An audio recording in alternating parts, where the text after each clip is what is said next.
Watching a man being tightly entangled by a pet python, the doctor took out alcohol instead, wanted to further stimulate its ferocity. The moment it was irritated, the python released its mouth.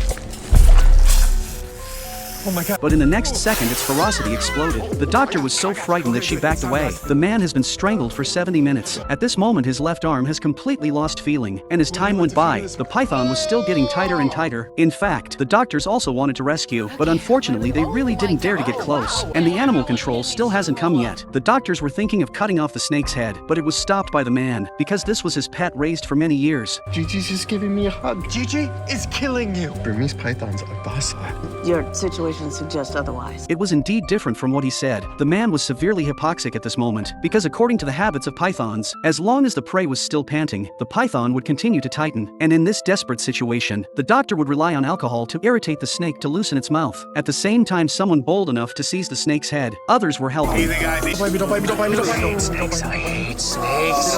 There we go. Oh God, oh God, oh God. All right. Over his head, right there. All right, okay. Got it. Layla had just given birth to her baby, but her husband Quentin suddenly went crazy. He insisted the baby wasn't his. He grabbed a pair of scissors and started swinging wildly. Then he ran frantically trying to escape the hospital. Security guards heard the commotion and rushed to stop him. Quentin saw no way out and darted straight into the MRI room.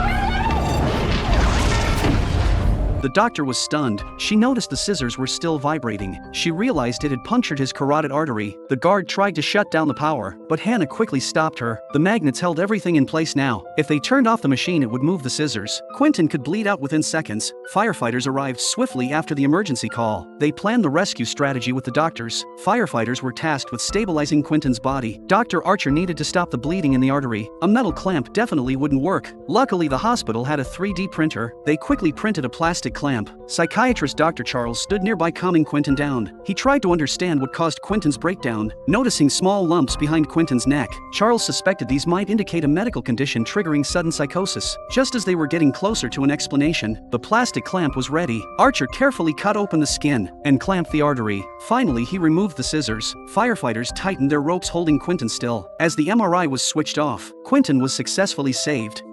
The man named Coleman said his heart was beating inside his head. Every day the non-stop pounding tormented him. To find a cure he went from hospital to hospital, but everyone thought he was just hallucinating. Coleman couldn't take it anymore. He suddenly grabbed a pencil from the table. Seeing Coleman's crazy behavior, all the medical staff froze. The pencil pierced straight through Coleman's eardrum. Just as the doctor was about to treat him, Coleman grabbed one doctor's hand, begging him to listen to his heartbeat. But after the examination, everything was still normal. Coleman was close to a breakdown. The heartbeat was crystal clear in his mind, but doctors still insisted he was hallucinating. Just then Dr. Choi noticed a tray containing a bowl of jello that Coleman was touching was vibrating significantly in time to his heartbeat. Choi finally realized what was wrong. After a chest scan, he explained Coleman's true condition. It turned out Coleman was a war veteran. Numerous shrapnel injuries had left scar tissue on his back, creating an echo chamber effect. Though it didn't harm his heart or his health, it amplified the sound of his heartbeat, sending vibrations directly into his inner ear. So I was right. You really are hearing your heart pounding in your head. Coleman was incredibly relieved that someone finally understood his pain. However, due to extensive scar tissue and shrapnel lodged dangerously close to his heart, the doctors couldn't perform the surgery. You gotta do something. This is driving me crazy. Coleman was utterly devastated. Not long after the doctors thought of another solution, they made him listen to his heartbeat through a monitor. Choi asked Coleman to imagine his heart as a brother in arms fighting for him. He told Coleman if he could think of the sound as something reassuring and comforting, he might learn to live with it. With tears in his eyes, Coleman listened to his heart.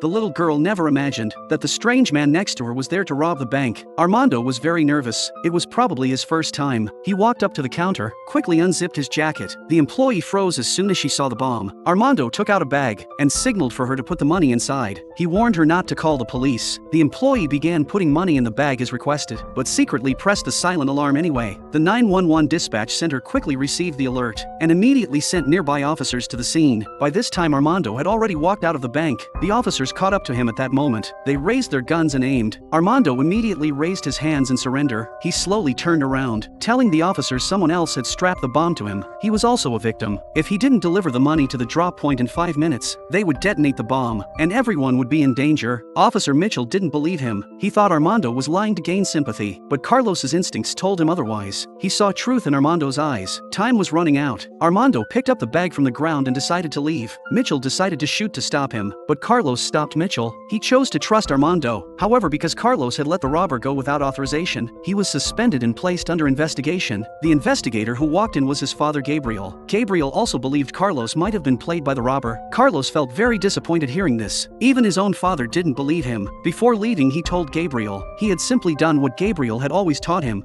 to trust his instincts. Sure enough, Armando turned himself into the police station a day later. On the day of the robbery, Armando went to the drop point, handed the money to the criminals, and they removed the bomb from him. Fortunately, Armando memorized their faces, and the police quickly identified the criminals. However, that same afternoon, a fire suddenly broke out in an apartment building. Firefighters quickly arrived at the scene. The cause of the fire on the second floor was still unclear. Suddenly, a man rushed over anxiously, shouting that his wife and daughter were still trapped inside. The firefighters divided into 2 teams. One team was responsible for extinguishing the fire on the second floor. They smashed the windows, and flames immediately burst out. They quickly opened their hoses, spraying water into the room. The other team went up to the 3rd floor. They broke the door open directly. The room was filled with thick smoke. They had to find the trapped residents fast. Soon they found an unconscious woman on the couch. She had inhaled a lot of smoke, but luckily she still had a pulse. Firefighters quickly put an oxygen mask on her and prepared to carry her out. Meanwhile, the second floor team was still battling the fire. At that moment, the captain noticed materials for making a bomb in the corner of the room. This must have been the cause of the fire. If the fire ignited those materials, it would trigger a massive explosion, but the flames were now too intense to control. For the safety of all the firefighters, the captain immediately ordered everyone to evacuate. However, the firefighters on the 3rd floor searched the entire apartment without finding the child. They believed the child must have hidden somewhere safe.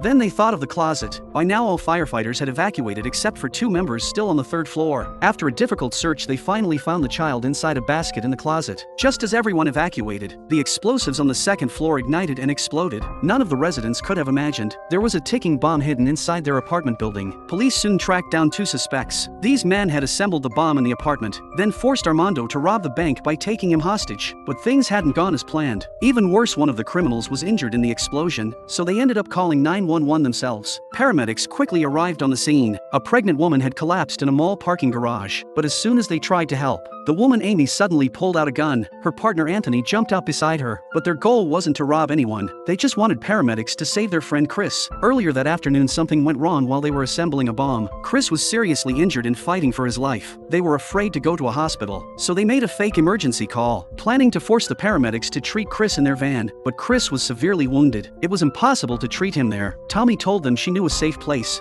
her husband's old restaurant, which had been closed since COVID. Anthony agreed and they immediately set off. TK secretly left a distress signal behind. They soon arrived at the restaurant and quickly began treating Chris. They needed to drain fluid from his chest immediately, but this wasn't a hospital. Equipment was limited, and all they could do was stabilize him. At this moment, TK spotted a fire alarm on the wall. He came up with a plan. While the criminals were distracted by the treatment, he quietly moved toward the alarm, but he didn't realize Anthony had already noticed his actions. Just as TK reached to press the alarm, Anthony knocked him unconscious from behind. Meanwhile, the captain began sensing something was wrong. The paramedics hadn't returned from their call. He and the team decided to search for them. They drove to the location of the call and discovered TK's distress signal on the ground. Back at the restaurant, Chris woke up from unconsciousness. Seeing paramedics around him, he assumed Anthony had betrayed him and immediately shot Anthony dead. Chris realized their location was probably compromised, and they had to leave right away. Just as they tried to tie up the paramedics, Nancy suddenly knocked Amy to the ground. Tommy seized the opportunity and pulled Chris's tube out, injecting a sedative into his body. But just as Chris was about to shoot, a gunshot rang out. Luckily, the captain arrived just in time, saving Tommy's life. The rest of the team was shaken but safe.